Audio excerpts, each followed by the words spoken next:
King of Gods. By Fast Food Restaurant, Kabanata 809. Magulong labanan. Saan nanggaling ang dalawang lalaking ito? Naglakas loob silang magnakaw sa Nine Darkness Palace. Mga diskarte sa espasyo at kombinasyon ng pagpapalakas ng katawan. Anong malakas na pares? Nanlaki ang mga mata ng mga eksperto sa paligid ng mga gintong buto nang makita nila ang nangyayari. Ang layer ng Silverlight ay naglalaman ng isang spatial domain na mabilis na lumipad sa paligid, at ito ay magnanakaw ng ilang mga kayamanan sa bawat flash. Napakabilis, at ang mga tao sa loob ay tila napaka-experience. Sino ang nangahas na magnakaw sa Nine Darkness Palace? Si Jiuhuji sa kanyang itim na battle robe ay umungal habang ang kanyang malamig na tingin ay lumingon.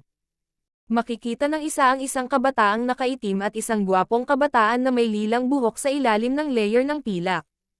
Ang Youth in Black ay isang space-type domain level king at ang isa ay isang eksperto sa pagpapalakas ng katawan.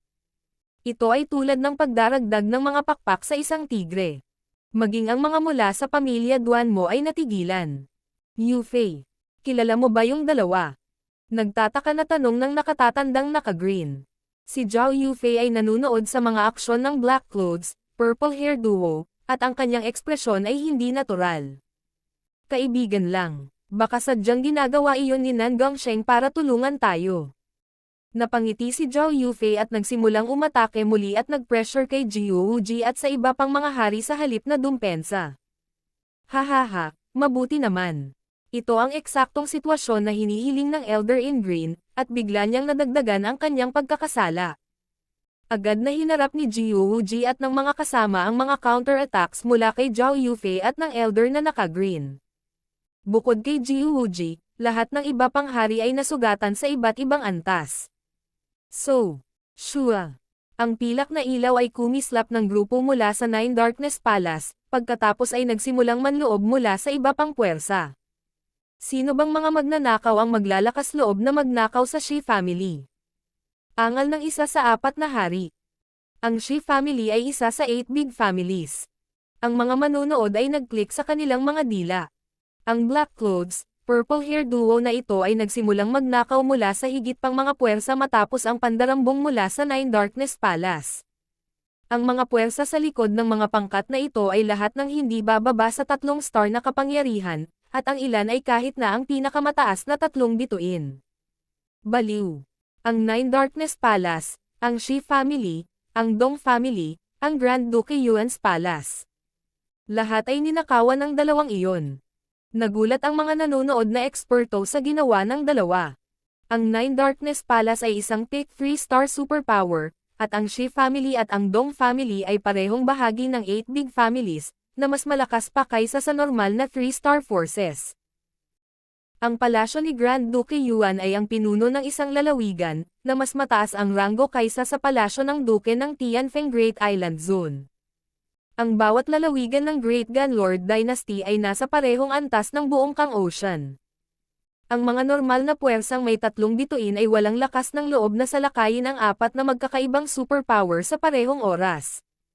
Sa kabutihang palad, ang Black Clothes, Purple Hair Duo ay nagnakaw lamang sa kanila at hindi pumatay ng sinuman. Ang mga biktima na kanilang ninakaw ay wala man lang kakayahang lumaban. Hindi ito laban sa mga patakaran ng Divine Illusion Dimension bagaman. Lahat ng mga elite na nakapasok ay mga katunggali. Hindi masama, hindi masama. Nagsimulang dumami ang kayamanan ni Zhao Feng at Nan Gongsheng dahil sa pandarambong. Sa kalahating oras ng paggawa ng tsaa, ang mga kayamanan na nakuha nila ay nalampasan ang lahat ng kanilang ninakaw kanina. Mga magnanakaw, hintayin mo lang na punatin ko kayo. Si Jiuhuji at ang iba pang mga hari ay sobrang galit na malapit na silang sumabog. Sa ngayon, ang pinakamahalagang mapagkukunan ay malapit pa rin sa mga gintong buto. Ang mga kayamanan na kinuha ni Zhao Feng at Nan Gongsheng ay hindi kasing halaga. Isa pa, wala man lang napatay ang dalawa, nagnakaw lang. Jiuhuji, kung magpapatuloy ito, saan pupunta ang mukha ng 4 nating puwersa? Galit na tanong ng batang hari mula sa palasyo ni Grand Duke Yuan.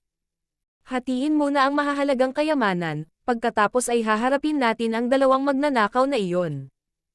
Hindi rin napigilan ni Jiwoo-ji. Sa oras na ito, ang apat na grupo sa likod nila ay paikot-ikot na lahat ng duo ng black clothes, purple hair. Shua. So.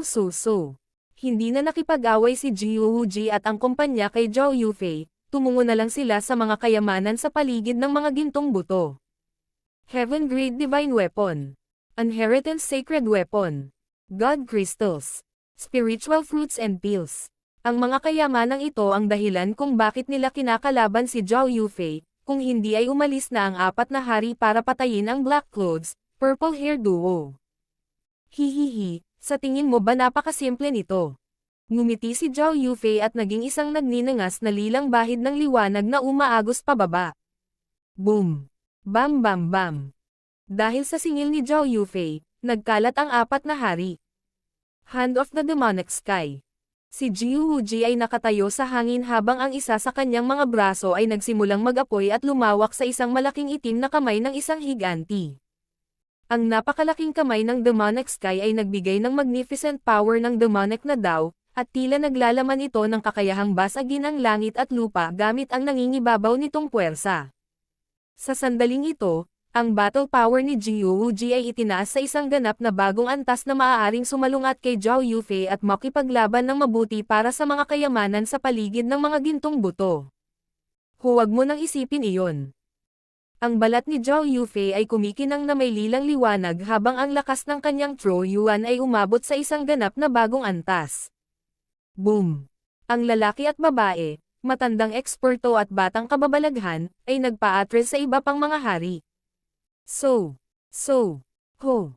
Ang ilan sa mga kalapit na kayamanan sa paligid ng mga gintong buto ay itinapon sa hangin. Kunin ang mga kayamanan.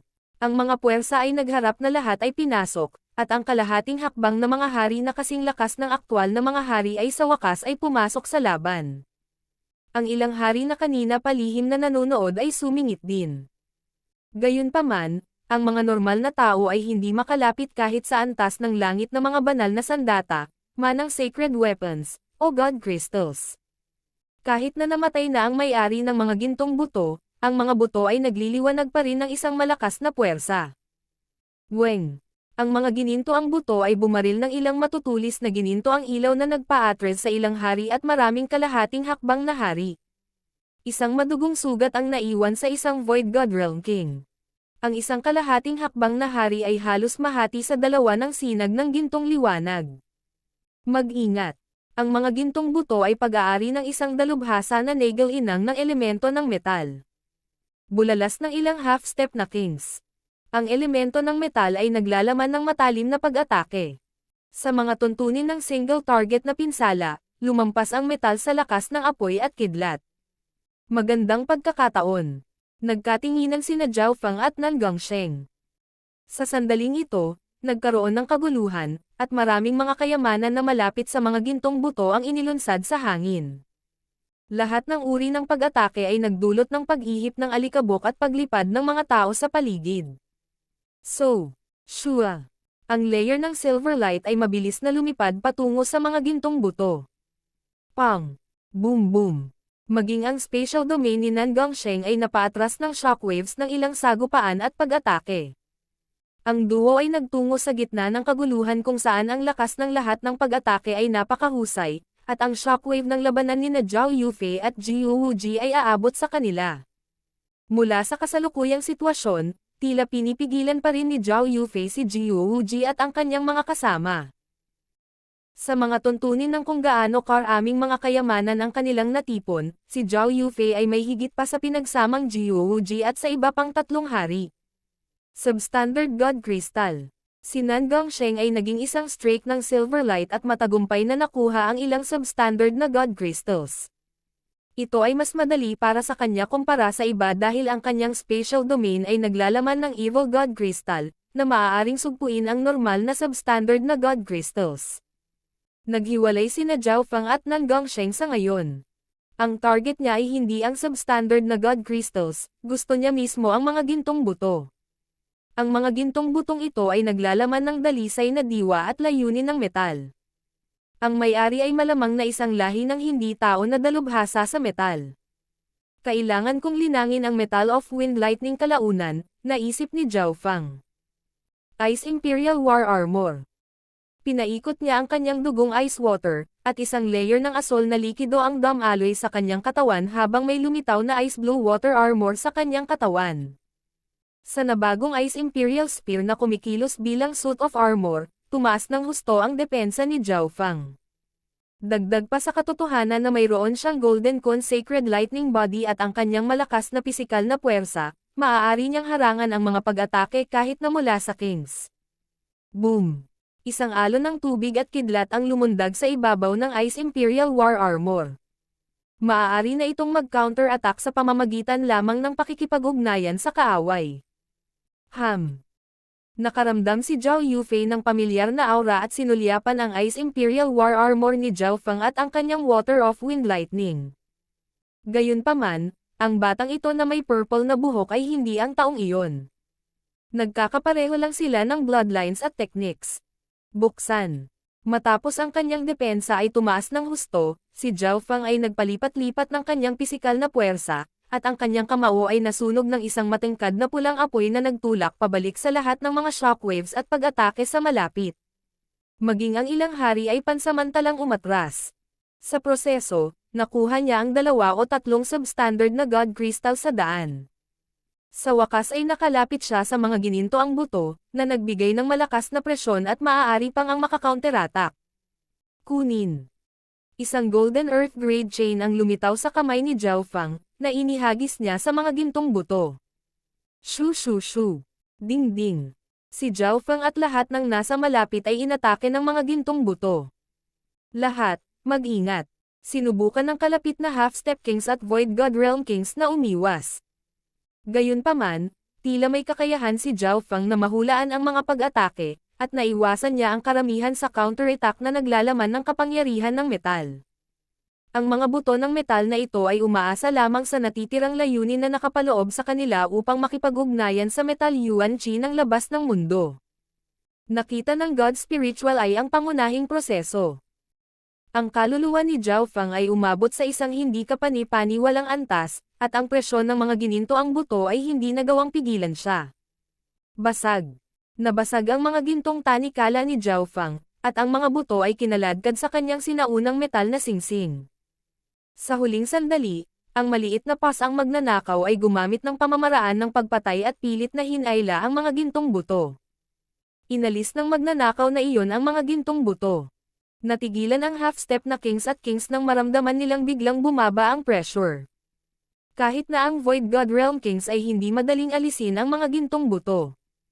Huwag mong hayaang makalayo ang 2. Angal ng isa sa 4 na hari. Sina Zhao Fang at Nan Gongsheng ay parehong nakakuha ng maraming item.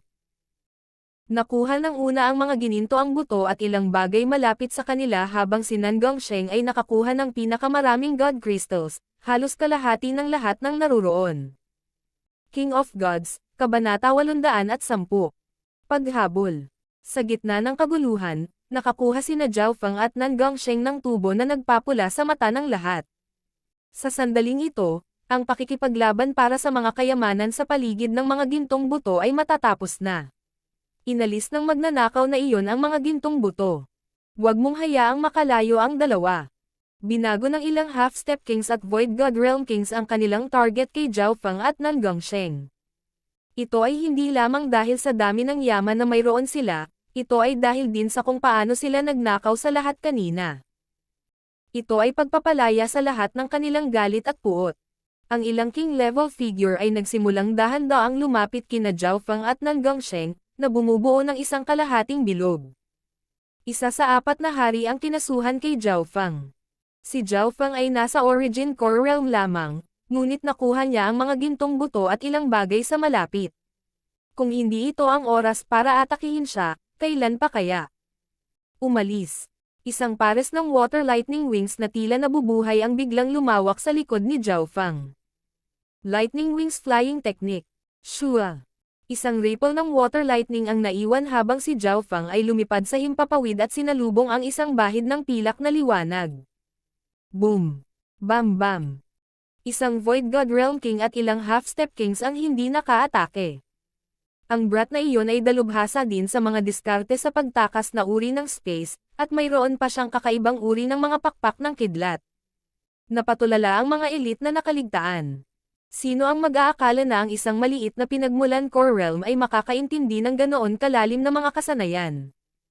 Ang kanyang mga reaksyon, bilis, at instinct ay lahat ng top tier. Pumunta ka. Sina Zhao Feng at Nan Gongsheng ay natatakpan ng isang patong ng pilak habang sila ay nagmamadali patungo sa gilid ng nasirang lungsod. Ang lightning wings flying technique na iyon.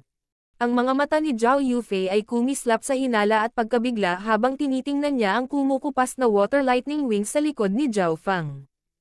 Sa mga spatial domain technique ni Nan Gongsheng, ang bilang ng mga eksperto na makakahabol sa kanya ay mabibilang sa isang kamay, at ang pinakamalakas na tao, si Jiu Wuji, ay pinipigilan ni Zhao Yufei. Matapos ang lahat ng pandarambong at pagnanakaw, mayaman sina Zhao Feng at Nan Gongsheng.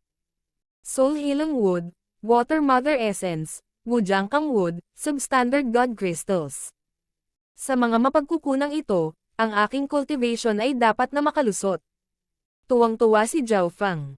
Ang paghuhukay at mano-manong paghahanap ng mga mapagkukunan ay magiging mahirap kung mayroon lamang dalawa sa kanila. Ang pandarambong at pagnanakaw ay mas mabilis. Gayunpaman, kapag may mga benepisyo, mayroon ding mga downside. Madaling masaktan ang mga tao sa pamamagitan ng pagnanakaw. Brat, huwag kang gagalaw. Isang grupo ng mga tao ang nakatayo sa gilid ng nasirang lungsod. Ang pinuno ay isang batang hari na nakasuot ng itim na damit na ang mga mata ay parang malamig na bituin. Katabi niya ang ilang half-step kings at great origin core realms, kabilang ang isang magandang babae na may asol na buhok na tila lumabas sa isang painting. Ito ay ang Jiang family. Ang numero unong henyo ng Jiang family, si Jiang Chen, at ang numero unong kagandahan ng Jiang family, si Jiang Feizo. Agad na nakilala ng mga kalapit na puwersa ang grupo. Brother Jiang Chen, iyan ang bastard na nagnakaw ng aking water mother essence. Kinagat ng dalagang may asol na buhok ang kanyang mga labi at ikinulong ang kanyang mga kilay habang galit na nakatingin sa nakayulang buhok. Siya ang numero unong kagandahan ng Jiang family, si Jiang Feizo. Humigpit ang mga ekspresyon ni na Zhao Feng at Nan Gongsheng. Malapit na silang mapaligiran. Bagamat mahusay ang kanilang lakas sa pakikipaglaban, hindi ito sapat upang labanan ang napakaraming hari. Naramdaman din ng God Spiritual Eye ni Zhao Feng ang puwersa ng Cao family at ng Ji family na nagtatago sa malapit. Cao yon, mukhang natuklasan niya ang aming lokasyon. Ang mga mata ni Jilan ay kumikinang sa isang panaginip na lila, ngunit hindi niya naitago ang takot at pag-aalala. Ang mga pinsalang iniwan ng ganting atake ni Zhao Feng ay lumikha ng malalim na impresyon sa kanyang puso. Huwag kang gumawa ng kahit ano. Ang Jiang Chen na iyon ay isang domain level king na may malakas na labanan kapangyarihan. Sabi ni Cao yon sa mababang tono. Sa sandaling ito, ang pilak na ilaw na natatakpan ni na Zhao Feng at Nan Gongsheng ay nablock. Wala kang pupuntahan. Isang nagyayelong pilak na sibat ang lumitaw sa kamay ni Jiang Chen habang siya ay lumikha ng isang alon ng malabong itim na yelo. Weng! Kahit saan napunta ang mahinang itim na liwanag ay napalitan ng itim na abo, na pagkatapos ay nagyelo. Boom boom boom! Ang mahinang itim na mga ilaw ng sibat ay tumusok sa spatial domain ng Nan Gongsheng, at nagsimulang mabuo ang isang layer ng malabong itim na yelo sa labas ng spatial domain. Bagamat hindi ito gaanong banta, ang malamig na layunin ay nagpabagal sa dalawa. Kasabay nito, 5 o 6 na half-step na hari mula sa Jiang family ang sumalakay, kasama ang magandang asol na buhok na si Jiang Feizo. Ang mga half-step na kings na ito ay nasa king level o hindi masyadong malayo dito. Napilitan si Nan Gongsheng na i-circulate ang kanyang magnificent power at gamitin ang kanyang spatial secret techniques para i-redirect o i-absorb ang kanilang mga pag-atake. Bam! Boom boom boom! Nagsagupaan sa himpapawid sina Nan Gongsheng at Jiang Chen, at ang kanilang mga spatial domain ay nagkawatak-watik din, na nagtutulak sa maraming tao pabalik. Bam! Si Jiang Chen ay itinulak pabalik ng 12-12 yarda ng isang kakaiba, masamang lilang pilak na alon ng liwanag, at nagsimulang kumulo ang kanyang dugo. Kung hindi nakuha ni Nan Gongsheng ang Evil God Crystal, ang tsansa na manalo siya ay magiging 50-50 lamang. Ang puso ni Zhao Fang ay kasing linaw ng salamin. Ang Evil God Crystal ay naging sentro ng spatial domain ni Nan Gongsheng. Bam bam bam. Gayunpaman, sa parehong oras, ang iba pang mga eksperto ng Jiang family ay nadagdagan ang kanilang pagkakasala at sinubukang pigilan sina Nan Gongsheng at Zhao Fang mula sa pagtakas. Kung nagawa nilang pigilan ang mga ito ng ilang paghinga, makakahabol ang iba pang humahabol. Naglakas loob ba kayong mga magnanakaw na magnakaw sa Imperial Family? Puputulan ko ang inyong mga ulo at isasabit sa mga pader ng wasak na lungsod. Isang malamig na boses ang umalangaw mula sa kabilang panig ng mga guho. So. Lumipad ang puwersa mula sa Great Gun Imperials. Ang mga pinuno ay ang ika-13 prinsipe at ang kulubat na matanda. Sa likod nila ay ilang half-step kings. Hahaha. Mga brats, tingnan natin kung saan ka tatakbo pagkatapos galitin tayong lahat. Ang mga hari mula sa Grand Duke Yuan's Palace, ang Shi family, ang Dong family, at isang grupo ng mga half-step na kings ay papalapit mula sa iba't ibang direksyon. Sa oras na ito, kung kaya ng pamilya Jiang napigilan sina Zhao Fang at Nan Gongsheng ng ilang paghinga lang ay napakahalaga. Zhao Fang, ano ang dapat nating gawin? Nang makitang parami ng parami ang mga taong lumalapit, seryoso ang ekspresyon ni Nan Gongsheng. Ang lakas ni Jiang Chen ay halos kapantay ng kanyang sarili, at may ilang mga eksperto na ang lakas sa labanan ay antas ng hari. Hindi nila nilalayong talunin si Nan Gongsheng, gusto lang nilang tumigil. Tapusin mo muna siya. Desidido si Zhao Fang habang nakalok ang kanyang tingin kay Jiang Chen. Sa ilalim ng normal na mga sitwasyon, kakailanganin ni Nan Gongsheng ng 10 hanggang 20 galaw para talunin si Jiang Chen, ngunit sa ngayon, may iba pang mga eksperto. Pumunta ka. Alam ni Nan Gongsheng ang ibig sabihin ni Zhao Fang at naging isang pilak na guhit ng liwanag na kumikislap patungo kay Jiang Chen. Lightning Wings Flying Technique.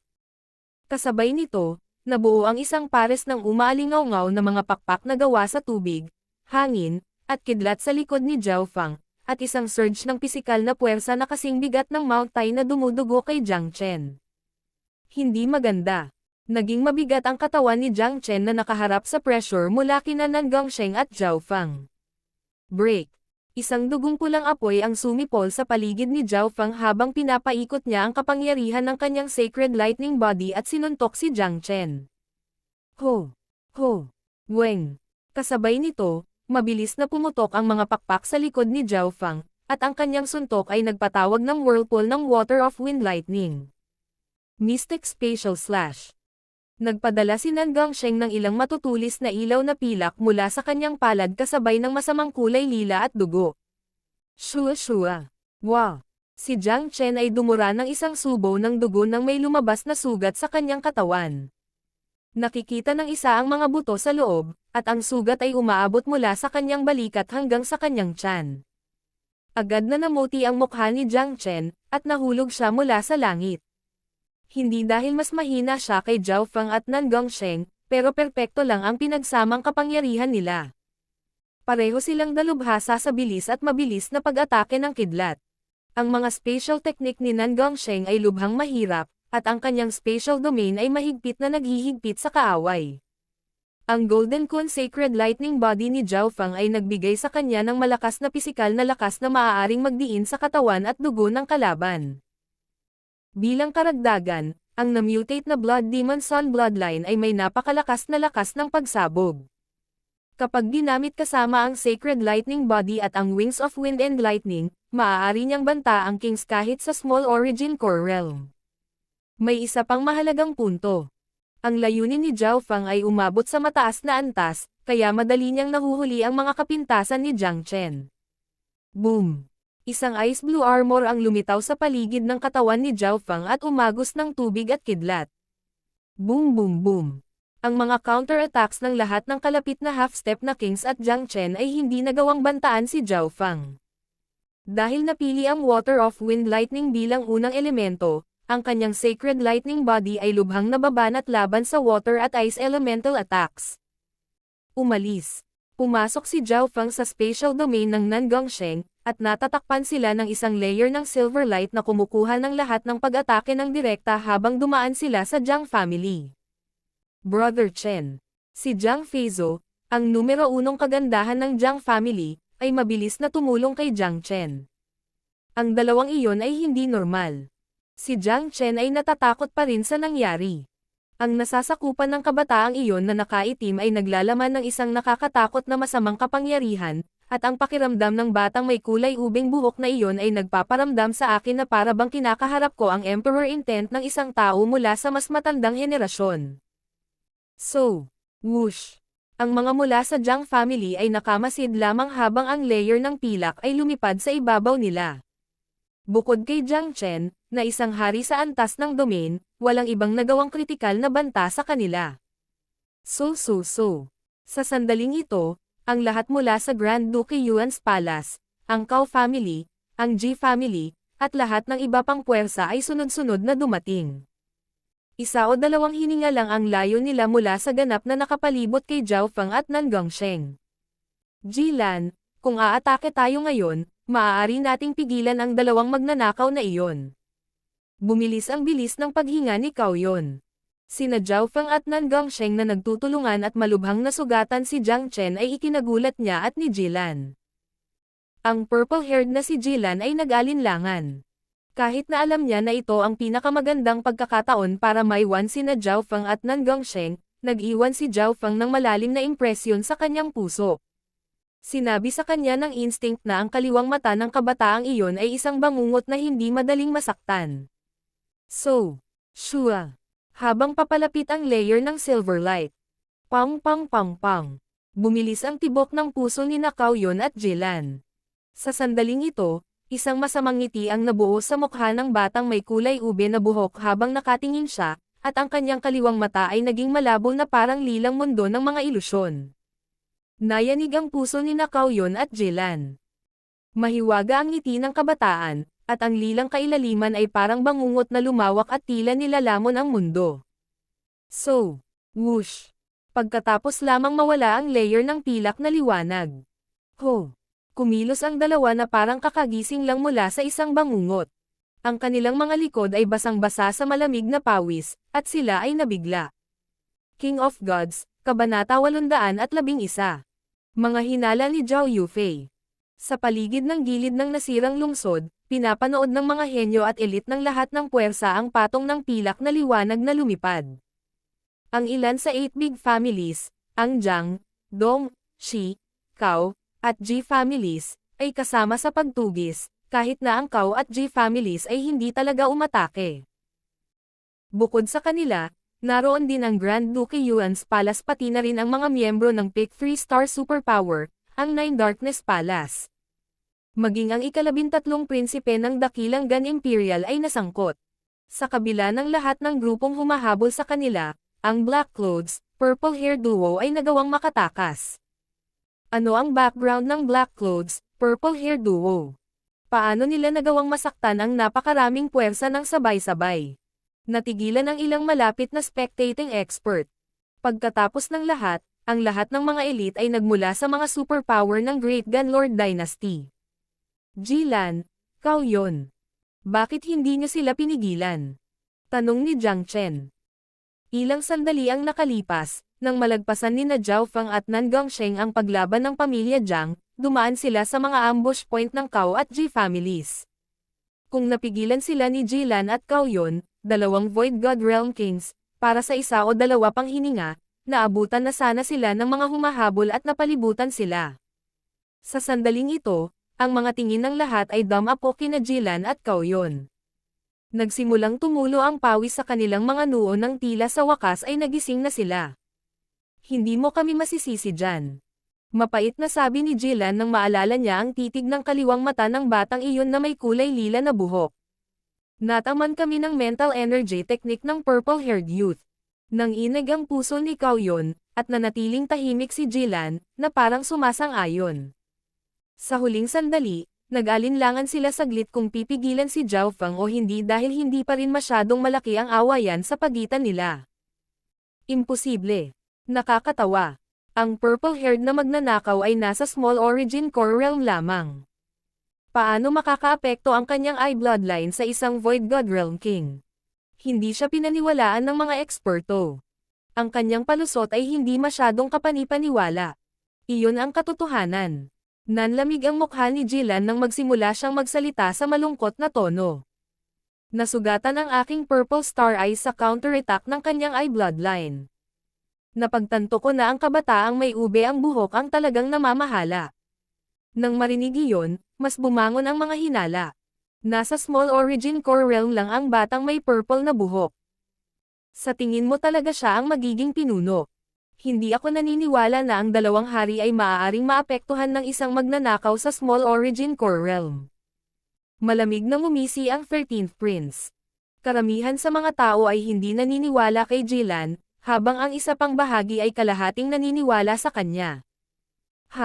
Huwag mo akong sisihin na hindi kita binalaan kapag may nangyaring masama sa iyo. Si Jillian ay masyadong hinamak para ipaliwanag. Anong nangyari? Niwala akong lakas ng loob na salakayin siya. Huminga ng malalim si Cao Yun. Alam niyang naapektuhan siya ng eye bloodline ni Zhao Fang, ngunit hindi niya masyadong alam ang mga detalye dahil bahagyang malabo ang kanyang memorya. Napakasimple nito. Nagpakawala ng mahabang hininga si Jillian at nagsalita na may kasamang buntong hininga. Matagumpay na ginamit ni Zhao Fang ang mga pagkukulang sa ating isipan upang kontrolin ang ating mga emosyon. Ano? Nanginig ang puso ni Cao Yun habang iniisip niya iyon, at napagtanto niya na iyon nga ang nangyari. Lubhang maingat sila kina Zhao Fang at Nan Gongsheng, at nag-aalangan sila kung aatake sila o hindi. Higit pa rito, sina Zhao Fang at Nan Gongsheng ay malubhang nasugatan si Jiang Chen sa isang iglap, na ikinagulat ni Cao Yun at Jillian. Bukod doon, ang eye bloodline ni Zhao Fang ay naka-counter-attack na at nasugatan si Jillian noong nakaraan. Ang dalawa ay hindi masyadong kumpiyansa o matapang. Medyo may natitirang impresyon sa kanilang mga puso. Ginamit ni Zhao Fang ang mga kapintasan sa kanilang isipan upang maapektuhan ang kanilang mga emosyon sa masamang ngiti na iyon. Sa buong proseso, ang dalawa ay maingat at natatakot. Wala silang lakas ng loob na umatake. Kaya ang kasalukuyang sitwasyon. Nakatingin lang ang dalawa habang nakatakas sina Zhao Fang at Nan Gongsheng, hindi makaatake. Nawala talaga namin ang pagkakataon. Kung tayo ay mas mapagpasyahan, baka napigilan na natin ang dalawang iyon. Hindi napigilan ni Cao Yun na sabihin ang panghihinayang. Siyempre, ang dalawa ay naging mas maingat kay Zhao Fang ngayon. Naramdaman nila na medyo nakakatakot siya. Whoosh! Isang malakas na surge ng magnificent power mula sa isang eksperto ng demonic daw ang bumaba sa lugar na ito. Ano ang nangyayari? Paano nakatakas ang dalawang magnanakaw na iyon? Lumipad si Jiu Wuji. Sa sandaling ito, natapos na ang pakikipaglaban para sa mahahalagang kayamanan sa paligid ng mga gintong buto. Sina Zhao Fang at Nan Gongsheng ang pinakamalaking nanalo, pinaglaruan si Jiu Wuji at ang kumpanya. Ito ang nangyari. Binuod ni Jiang Chen ang nangyari. Matapos malaman na ang Black Clothes, Purple Hair Duo ay nakatakas ng hindi nasaktan, si Jiu Wuji ay napuno ng galit. Nakatakas ang dalawang magnanakaw na iyon kasama ang marami sa inyo. Sinubukan ni Jiu Wuji na pigilan ang galit at puot sa kanyang puso. Sapat na siya ay natalo ni Zhao Yufei mula sa Duanmo family, ngunit sa pagtatapos ng araw, ang kanyang spiritual race bloodline ay masyadong malakas. Gayunpaman, ang dalawang hindi kilalang brats ay lumabas ng wala at lumikha ng kaguluhan para sa Nine Darkness Palace sa pamamagitan ng pagnanakaw ng isang grupo ng kanilang mga mapagkukunan. Hindi napigilan ni Jiu Wuji ang galit na ito. Ang dalawang magnanakaw ay may kakaibang kakayahan at nakakagulat na bilis. Kailangan nating mag-isip ng plano para harapin sila. Isang matandang, mahinahon na boses ang narinig. Ang may-ari ng boses ay ang kulubot na matanda sa tabi ng ika-13 prinsipe. Sa mga tuntunin ng lakas, hindi siya mas mahina kaysa kay Jiu Wuji, ngunit nakatakas na sina Zhao Fang at Nan Gongsheng nang dumating siya. Sa loob ng ilang sandali, ang mga pinuno ng lahat ng puwersang ninakaw ni Zhao Fang ay nagtipan-tipon. Napakagaling! Ngayong nandito na ang lahat, dapat nating pag-usapan kung paano habulin at patayin ang dalawang magnanakaw na iyon. Isang malabong ngiti ang lumitaw sa mukha ni Jiuji at ng kulubot na elder habang nakatingin sila sa isa't isa. Sa totoo lang, ang dahilan kung bakit gustong habulin at patayin ng mga elite na ito ang Black Clothes, Purple Hair Duo ay hindi lang dahil sa mga kayamanan na nakuha nila, ito ay dahil din sa nawalan ng mukha ang lahat dito. Kailangang malaman ng isa na ang mga elite na ito ay nagmula sa mga superpower ng Lord Dynasty, at ang ika-13 prinsipe ay isang imperial. Kung kumalat ang balita tungkol sa insidenteng ito, saan pupunta ang mukha ng mga imperial, malalaking pamilya, at pinakamataas na puwersang 3 bituin. Gayunpaman, hindi lumahok ang Cao at J families dahil hindi ganoon kalaki ang awayan nila ni Zhao Fang. Hindi rin nakilahok ang pamilya Duanmo. Ang pamilya Duanmo ay isa rin sa mga pinakamalaking nanalo, kaya hindi nakakagulat na hindi sila nakilahok sa paghabol sa Black Clothes, Purple Hair Duo. Gayunpaman, malalaman ng mga nagbigay pansin na hindi sinalakay ng duo ang pamilya Duanmo. Dahil ba sa takot sila kay Zhao Yufei? Ang ilang mga tao ay hindi naniniwala na ang mga magnanakaw, na ang tapang ay kasing taas ng langit, ay matatakot sa anumang bagay. Isa si Jilan sa kanila. Pagkalipas ng 2 araw, pagkatapos naganap na matuklasan ang nasirang lungsod, umalis ang lahat ng puwersa. Kakaiba iyan. Mukhang may iisang layunin ang mga taong iyon. Napaisip si Zhao Yufei. Si Jiuji, ang ika-13 prinsipe, at ang kumpanya ay umalis ng magkasama, at walang nakakaalam kung ano ang kanilang pinaplano. Yufei, nakatanggap kami ng balita na si Jiuji at ang mga kasamahan ay nagtipon ng mga eksperto ng ilang puwersa upang habulin ang 2 magnanakaw na iyon. Lumipad ang matanda na nakasuot ng berde. Hinahabol sila. Isang bakas ng pag-aalala ang lumitaw sa mukha ni Zhao Yufei. Yufei, nag-aalala ka ba sa kaligtasan ng kaibigan mo? Ayon sa balita mula kay Jilan, ang lakas ng kabataang nakasuot ng itim ay napakahusay, at ang kakayahan ng batang may kulay ubing buhok na iyon ay mas kakaiba. Siya ay may soul eye bloodline na tinalo pa sina Jilan at Cao Yun. Nagpatuloy ang nakaberdeng matanda. Nang marinig iyon, bahagyang nagbago ang ekspresyon ni Zhao Yufei habang may liwanag na sumilay sa kanyang mga mata. Purple Hair. Soul Beast Eye Bloodline. Nagkataon lang ba ang lahat ng ito? Si Zhao Yufei ay nawala sa malalim na pag-iisip at naging mas kahina-hinala. Gayunpaman, ang edad, hitsura, at mga pamamaraan ng kabataang iyon na may kulay ube na buhok ay ibang-iba sa nasa kanyang alaala. Higit pa rito, hindi lang siya ang taong may purple na buhok at may soul eye bloodline. Halimbawa, ang G family. Karamihan sa kanilang mga eye bloodline ay soul-based, at mayroon silang purple na buhok. Brother Fang. Maaari bang pumasok ka na rin sa Divine Illusion Dimension? Isang panaginip na inaasahan ang lumitaw sa mga mata ni Zhao Yufei. Kung makapasok si Nan Gongsheng, bakit hindi makapasok si Zhao Fang? Tara na. Nagpa siya si Zhao Yufei. Yufei, anong balak mo? Tanong ng matanda na nakasuot ng berde. Kailangan kong hanapin si Nan Gongsheng. At tanungin siya ng isang bagay.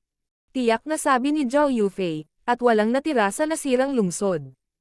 Sa gitna ng isang lambak sa Divine Illusion Dimension. Shua. Isang patong ng pilak na liwanag ang damapo sa isang parang ng mga puno.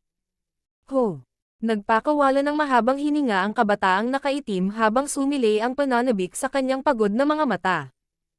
Medyo matagal kaming tumakbo, at maingat ka.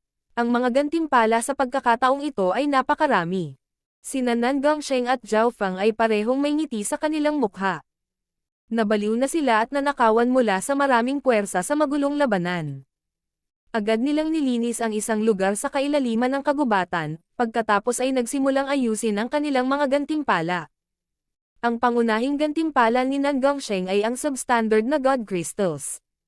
Nakakuha siya ng ilang dosina ng mag-isa, at lahat sila ay inilagay sa kanyang spatial dimension para pakainin ang Evil God Crystal. Naramdaman ni Zhao Fang na medyo lumakas ang spatial domain ni Nan Gongsheng nitong mga nakaraang araw, at nagbago ang kalidad at elemento ng kanyang True Yuan.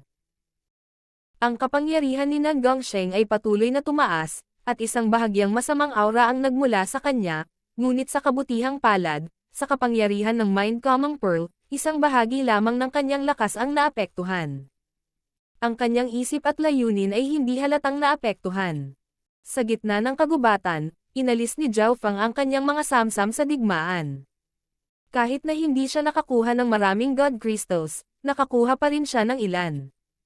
Gayunpaman, ang mga gintong buto na nakuha niya ay naglalaman ng isang malakas na pag-akyat ng mga batas ng metal. Noong sinimulan ni Zhao Feng na linangin ang Metal of Wind Lightning, ang mga gintong butong ito ay may malaking pakinabang. Nakakita si Zhao Feng ng ilang bagay sa mga gintong buto. Sa baywang ay may golden gray na sinturon na hindi masyadong kapansin-pansin. Sa bungo nito ay isang escarlate gininto ang singsing sa ilong, at ang mga gininto ang buto ay mayroon ding pares ng berdeng katad na sapatos sa mga paa nito na natatakpan ng sinaunang, detalyadong mga ukit. King of Gods, Kabanata 812. Magkasamang pasulong. Miyaw miyaw. Biglang sumulpat ang munting pas ang magnanakaw at siniyasat ang mga bagay sa gintong buto. Mayroong isang gininto ang kulay abo na sinturon, isang escarlate gintong singsing sa ilong, at isang berdeng pares ng mga sapatos na katad. Munting pas ang magnanakaw, piliin kung ano ang gusto mo. Ngumiti si Zhao Feng at sinabi. Masasabi niya mula sa mga kilos ng maliit na magnanakaw na pusa na kahit papaano ay interesado ito sa ilan sa mga bagay. Dahil nililinang ni Zhao Feng ang pamamaraan ng Golden Cone Sacred Lightning Body, hindi na niya kailangan ng maraming kayamanan gaya ng dati. Mayroon na siyang Skylock ang bow at ang pinalakas na Ice Imperial Spear, na higit pa sa sapat. Miyaw. Ang maliit na pas ang magnanakaw ay pamitik sa hangin at dumapo sa gininto ang kulay abo na sinturon, pagkatapos ay marahang hinayla ito gamit ang kanyang mga paa. Isang tipak ng silver gray na liwanag ang sumanib mula sa mga paa ng maliit na magnanakaw na pusa patungo sa gininto ang kulay abo na sinturon. Weng! Ang gininto ang kulay abo na sinturon ay biglang nagbago ng hugis at naging isang maliksi, maitim na gininto ang dragon snake na latigo na nagpaikot-ikot sa hangin. Miyaw! Ang maliit na pas ang magnanakaw ay nagwagayway ng kanyang mga paa, at ang maitim na gininto ang dragon snake na latigo ay naging isang gintong figure na 12-12 yarda ang haba at umungal. Ang di nakikitang puwersa na nagmumula rito ay nagpalundag sa puso ng mga kalapit na hayop. Ang figure ng gintong dragon ay malapit nang sumingil sa langit at magdulot ng pagbabago sa langit at lupa. Ang pamana ng Dark Golden Dragon Snake Whip na ito ay malamang na hindi mas mahina kaysa sa Chenkun Sword. Hindi maiwasan ni Nan Gongsheng na makaramdam ng pagkagulat. Miyaw miyaw. Ang maliit na pas ang magnanakaw ay labis na nasiyahan at ikan-away ang kanyang paa, na naging dahilan upang ang imahe ng gintong dragon ay naging isang madilim na gintong kwintas na pumulupot sa kanyang sarili sa leeg ng maliit na magnanakaw na pusa. Malinaw na ang maitim na gininto ang dragon na latigo na ito ay may kakayahang magbago ng hugis. Magnanakaw na pusa, marunong ka talagang pumili ng mabuti. Hinayla ni Zhao Feng ang mga tenga nito. Walang alinlangan, kinuha ng munting pas ang magnanakaw ang pinakamahalagang kayamanan. Mayroon na ngayong dalawang bagay na natitira, ang singsing sa ilong at ang sapatos. Dama po ang tingin ni Zhao Feng sa madilim na berdeng sapatos, at sinubukan niyang isuot ang mga ito. Isinuot ni Zhao Feng ang sapatos at naramdaman ang kanyang sarili na naging mas maliksi kahit na hindi nailipat ang kanyang true yuan. Weng! Weng! Pinagsama ni Zhao Feng ang kanyang Water of Wind Lightning true yuan sa dark green na sapatos. Boom! Isang berdeng apoy ang lumabas mula sa dark green na sapatos at agad na itinulak si Zhao Feng palabas ng halos 100 yarda. Ang bilis! Napatalon si Zhao Feng sa takot. Sa unang tingin, tila ang pares ng sapatos na ito ay isang uri ng suportang kayamanan na walang gaanong lakas sa pakikipaglaban, ngunit ito ay halos nasa heaven grade. Si Zhao Feng ay lubos na nasisiyahan sa mga kakayahan ng sapatos. Sa pares ng sapatos na ito, ang bilis ni Zhao Feng ay tumaas ng husto, at maaari niyang dagdagan ang pagsabog ng pisikal na puwersa ng kanyang sacred body pati na rin ang kanyang mutated bloodline. Higit pa rito, ang pares ng sapatos na ito ay may partikular na kakayahan sa pagprotekta na maaaring tumaas ng husto sa bilis ng gumagamit upang maiwasan ang mga mapanganib na sitwasyon. Sinusubukan pa rin ni Zhao Feng na isagawa ang lahat ng kakayahan nito. Naramdaman niya na ang pares ng sapatos na ito ay konektado sa Heaven's Legacy Ray sa ilang paraan, kahit man lang sa kung paano ito ginawa. Nan Gongsheng, sa iyo ang singsing sa ilong. Tumawa si Zhao Feng at ibinigay ang singsing sa ilong sa bahagyang natarante na si Nan Gongsheng. Dahil lahat sila ay mga kayamanan mula sa mga gintong buto, ang kakayahan ng singsing sa ilong ay hindi dapat masama. Tinanggap ni Nan Gongsheng ang singsing sa ilong at hinawakan ito sa kanyang ilong, pagkatapos ay pinagsama ang kanyang King Intent at True Yuan sa loob. Isang liwanag ang biglang kumislap sa kanyang mga mata habang nakatingin siya kay Zhao Feng nang may pasasalamat. Mabilis niyang sinuot ang singsing sa ilong.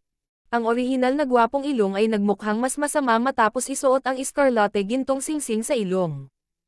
Nan Gongsheng, anong mga kakayahan mayroon ang singsing sa ilong? Namula ang mukha ni Zhao Feng. Sa sandaling pagkatapos niyang isuot ang singsing sa ilong, nagbago ang aura ni Nan Gongsheng. Ang singsing sa ilong na ito ay maaaring hindi gaanong kapakipakinabang sa iyo, ngunit para sa akin, ito ay tulad ng pagbibigay sa akin ng isang bagong kakayahan sa bloodline. Mahiwagang ngumiti si Nan Gongsheng ngunit hindi nagpaliwanag. Nahulaan ni Zhao Feng na ang singsing sa ilong ay isang uri ng suportang kayamanan.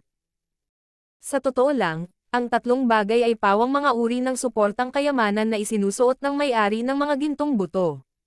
Sa loob ng kagubatan, natahimik sina Zhao Feng at Nan Gongsheng nang magsimula silang magtanim ng mapayapa. Dahil sa kanilang malaking kapalaran sa Divine Illusion Dimension, mabilis na tumataas ang kanilang lakas. Soul Healing Wood. Isang berdeng piraso ng kahoy ang lumitaw sa kamay ni Zhao Feng. Ito ay natatakpan ng mga pinong ukit at nagbigay ng purong wood elemental na pag-alon ng kaluluwa. Inilipat ni Zhao Feng ang kanyang 10,000 Divine Thoughts Technique para makuha ang life force sa loob ng kahoy. Sa tulong ng kahoy na ito, gumagaling ang kaluluwa ni Zhao Feng. Sa mga tuntunin ng karunungan ng kaluluwa, nalampasan ni Zhao Feng ang ilang pinakamataas na Emperor. Siya ay nasa ibaba lamang ng Emperor of Death. Pagkatapos ay nagsimulang mag-multitask si Zhao Feng. Core of a King.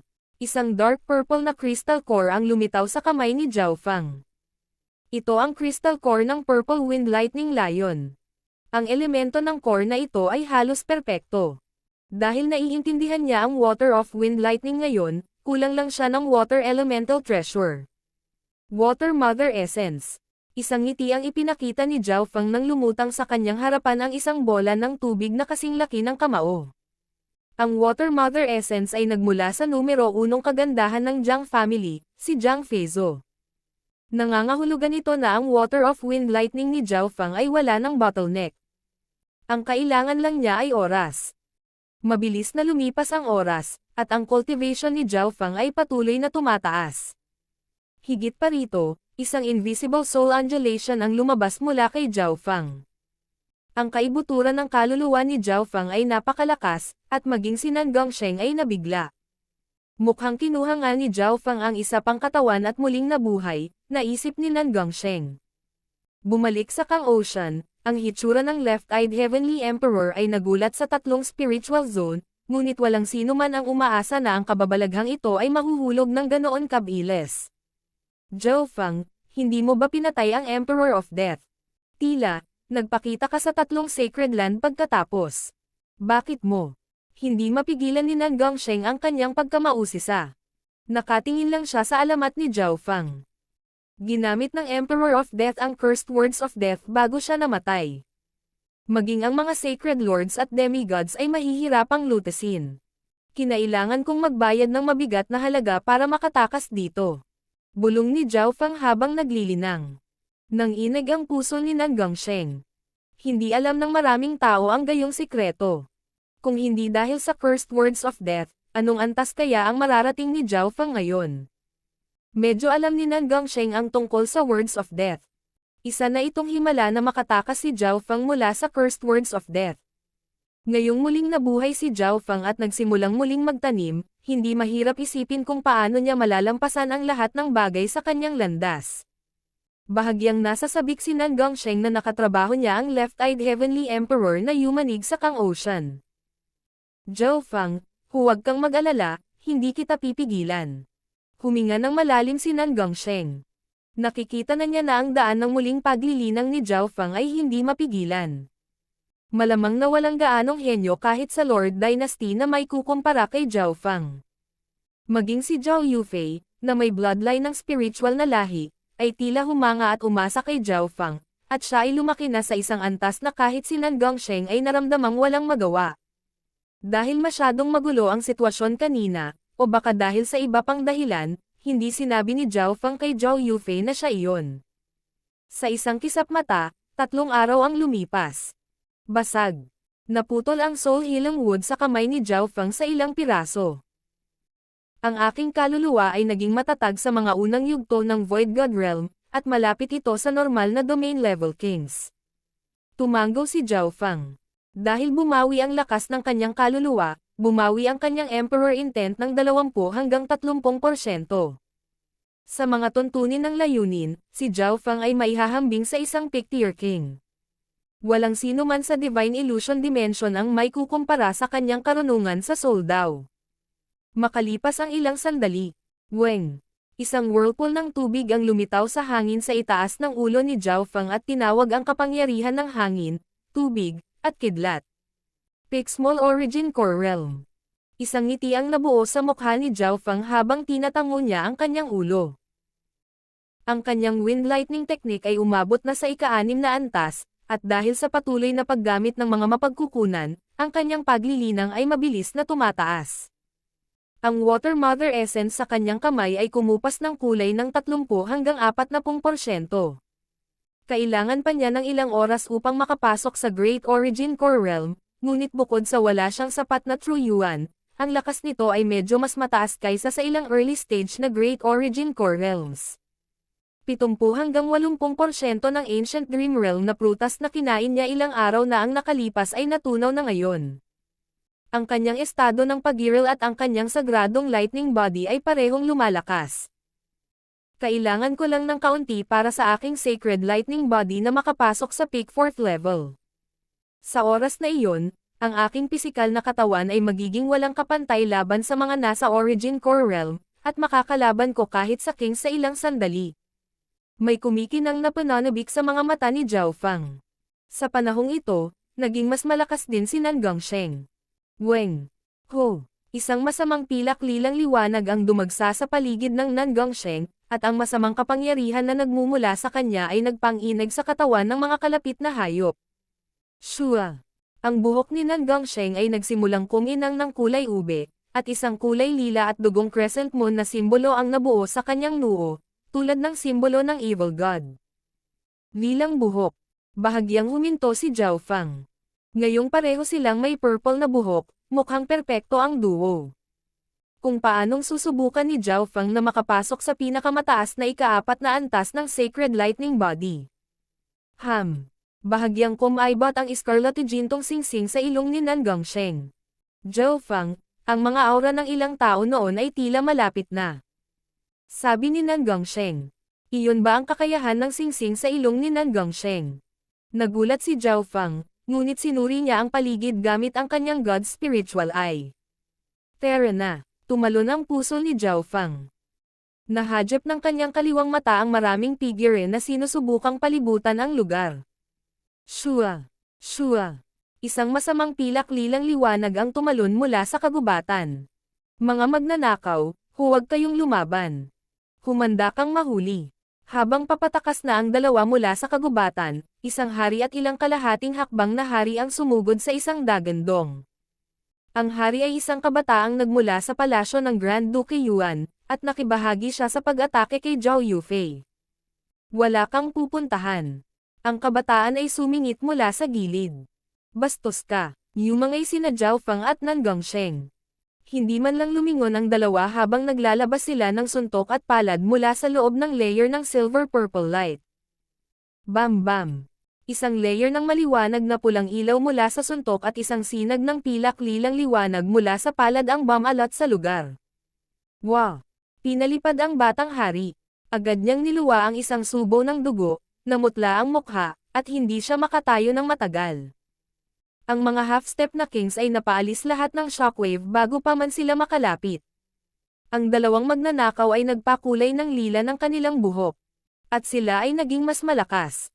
Ang mga ekspresyon ng ilang humahabol ay kapansin-pansing nagbago habang sila ay bumulalas.